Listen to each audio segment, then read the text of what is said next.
وزیر اعلیٰ خیبر پختونخوا سہیل آفریدی کو بانی پی ٹی آئی سے ملاقات کی اجازت نہ ملی۔ سہیل آفریدی نے واضح کیا ہے کہ بانی کی اجازت کے بغیر کابینہ تشکیل نہیں دی جائے گی۔ اڈیالہ جیل کے قریب میڈیا سے گفتگو میں ایک دفعہ پھر کہا کہ بلٹ پروف گاڑیاں زائد المیعاد تھیں۔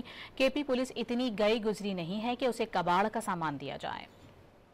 گاڑیاں جو ہے وہ سیکنڈ ہینڈ تھی اور میرے پولیس کی شہداء اتنے گئے گزرے نہیں ہے کہ ان کو جو ہے کوئی کباڑ کی چیز دے۔ اور میں یہاں وزیر اعلیٰ ہوں، الحمدللہ ہم نے خود بحیثیت وزیر اعلیٰ خیبر پختونخوا اور اس سے پہلے جو ہماری گورنمنٹ کی، اس میں ہم نے پولیس کو کافی امپاور بھی کیا ہے، ان کے لیے جو ان کے انفراسٹرکچر پر انویسٹ بھی کیا ہے اور ان کے جو ہے کیپیسٹی بلڈنگ کے لیے کافی پیسے ہم دے چکے ہیں۔ اور ابھی جو ہے میں نے 7 بلین کا مزید اعلان کیا ہوا ہے، اور جو ہم بلٹ پروف گاڑیاں اوریجنل فرسٹ ہینڈ ان کو دے رہے ہیں، اور انشاءاللہ تعالیٰ وہ کچھ آ گئی ہیں، کچھ اور آئیں گی۔